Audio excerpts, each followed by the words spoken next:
Good morning. It is 8:02 a.m. on Sunday, May 3rd, 2020. I'm Christiana Ellis, and I just got up. This is 5 more minutes.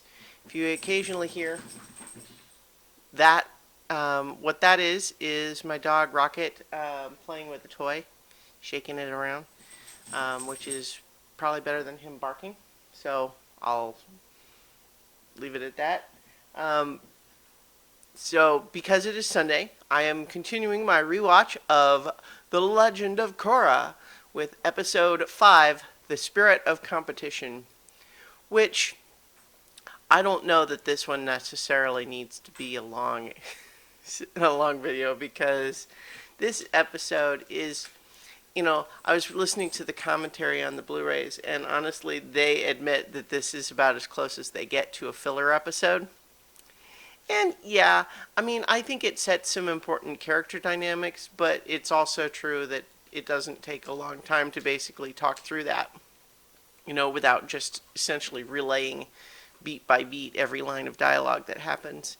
So essentially what we have in this episode is, some pretty standard tropes for relationship drama, love triangle sorts of things, as well as sports movie tropes.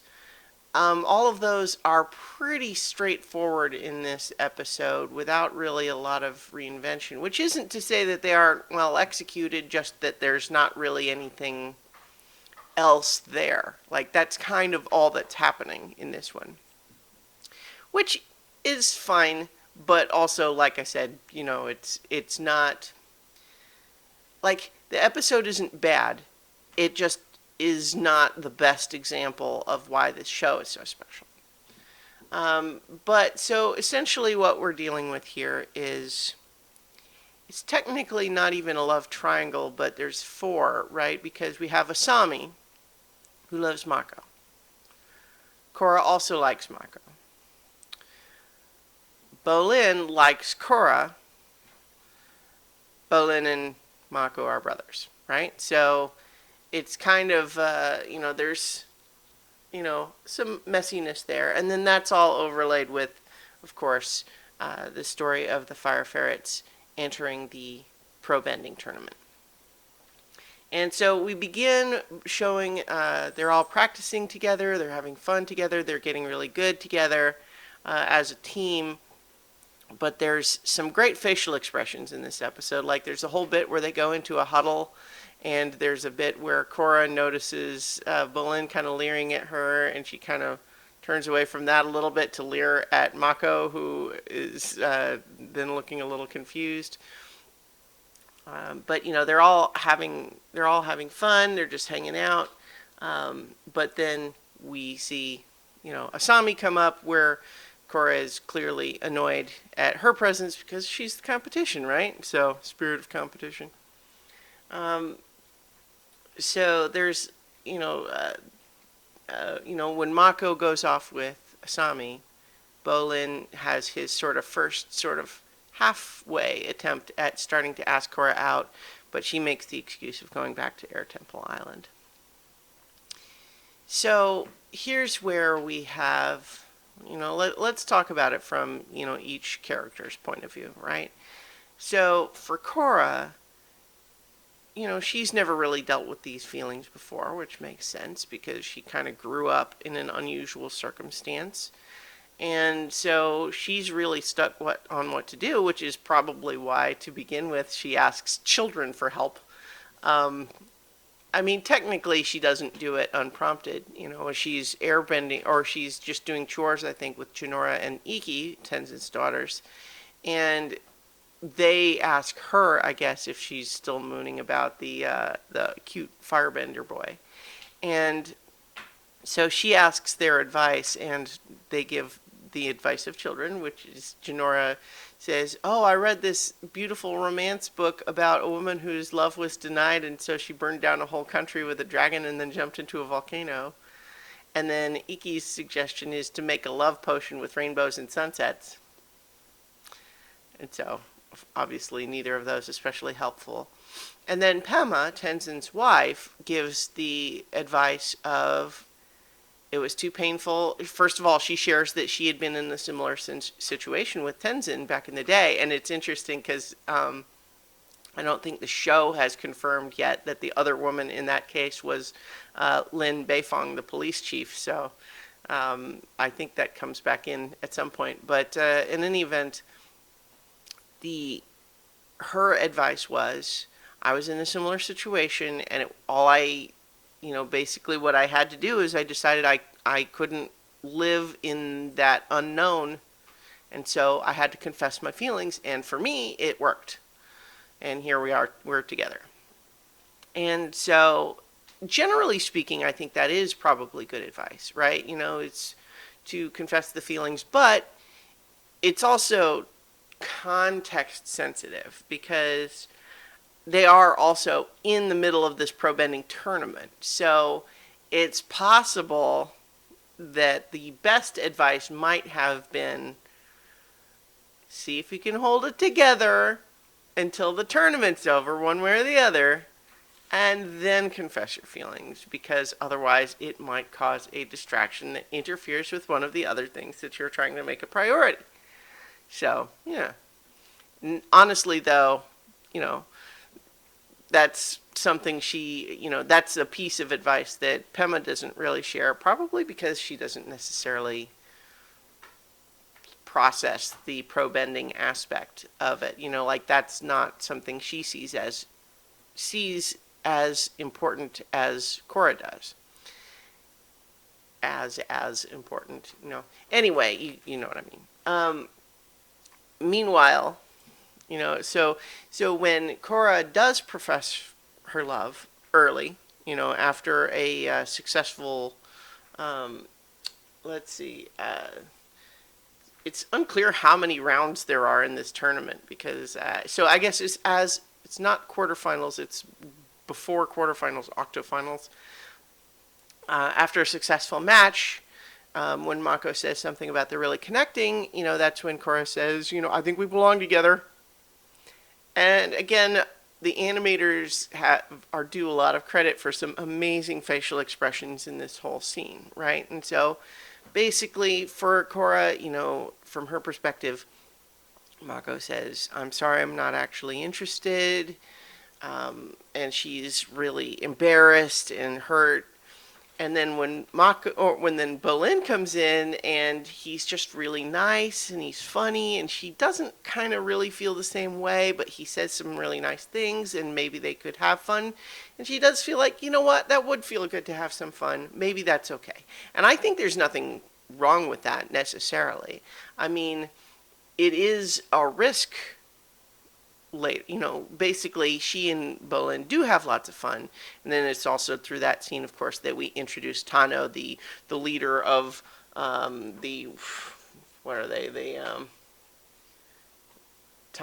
the White Falls Wolf Bats, which is going to be their big contender in the finals, and he's total sleazebag jerk, but we get to embarrass him with Naga scares him, and so it's like, I don't know, it just feels very 80s sports movie. But it's fine. I'm not really complaining. I'm just saying it feels like very familiar story beats is all. But so Korra and Bolin have fun, but this is where MaCo, accuses her of, you're going to hurt my brother's feelings because I know you really wanted me, but you're going out with him, you're going to break his heart. And it is a risk, right? Like, on the one hand, I think there's nothing wrong with going on a date just to have fun. But ideally, it's both people understanding that, right? That's kind of the dynamic, being on the same page about it. And to some extent they are, because that's how Bolin is presenting it, even though obviously his feelings are deeper, just because that's kind of his personality. That's how he persuades her to go out with him from her initial reluctance. And who knows what would have happened, if MaCo hadn't been a factor, maybe they would have continued to go out and have fun.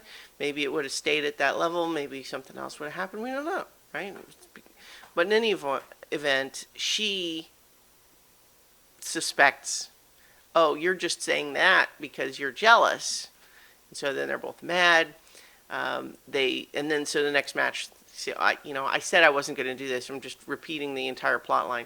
So the point, though, is everyone is really kind of like, no one's really doing anything wrong. It's just feelings are complicated, right? Like, Korra can't help it that her initial attraction is to the brooding boy instead of the fun boy, which is a trope of its own, right? And I don't know, my personal take in these kinds of shows is actually that, like, despite the tropiness of going after the brooding boy, I mean, there's that impulse that, like, you're the one that can make him happy, right? Well, except that maybe you're just going to end up with a brooding boyfriend. And I don't know, is that really what you want to live with for? But in any event, so that's her issue, is that she likes Bolin, but more like a friend. She's really more interested in MaCo. What should she have done differently? Well, I don't know. Maybe wait until the tournament's done. Who knows? But ultimately, maybe, it's a mess. But she's navigating these feelings. Likewise, MaCo is in the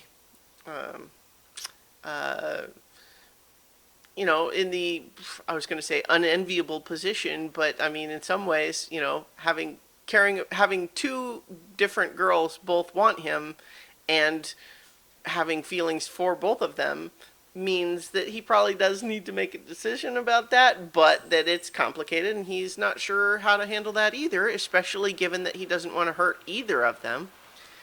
Poor Bolin is the one that really cares about Korra and doesn't have that reciprocated and doesn't have any other piece in his sort of relationship arc.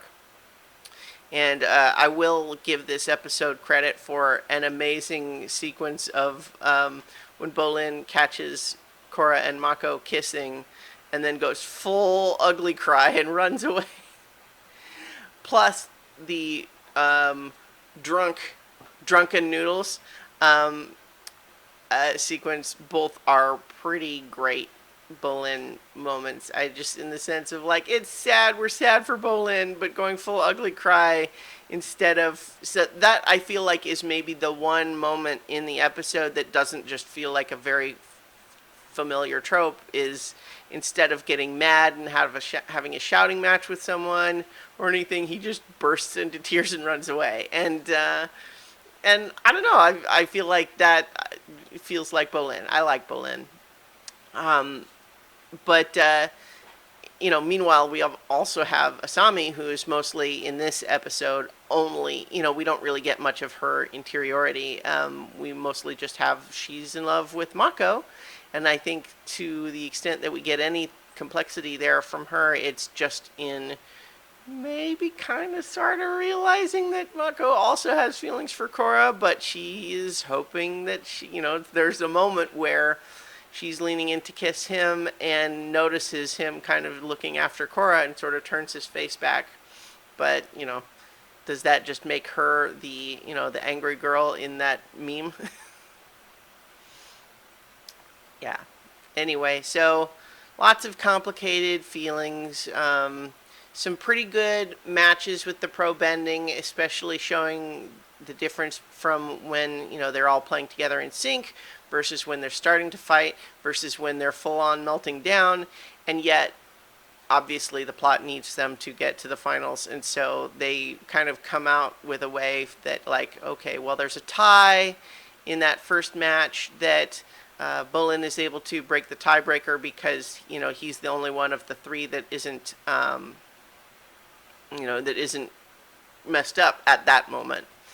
And then when they're all going off together, having Bolin throw up his noodles is a pretty nice touch to show them all melting down. But then, of course, we have to give Korra the big knockout moment, which again it doesn't necessarily feel earned, except just in this idea that like, oh well, she's really good, but that why does she in the storytelling earn a big knockout, except for, well, they need to win so they can go on to be in the finals, right? It's fine. But we also introduced this leader of the finals, and then we set up at the very end of the episode that, oh no, they're really good. They knocked out their opponents in the quarterfinals in one round. And it's like, uh-oh, they're really tough. Guess we're building up to big finals for the pro bending, right? Well, I guess we'll find out, huh? So I think that probably does it for this episode, except to just say overall, like, I decided that I am going to, relatively speaking, try to remain and not get into spoilers of future episodes beyond, I guess I'm mentioning them here and there, but trying to be judicious in that. But, just to say, obviously, I don't know. Never mind. I'm going to not have that point. We'll talk next week about episode 6 and the winner is. And in the meantime, I'll talk to you all tomorrow for 5 more minutes.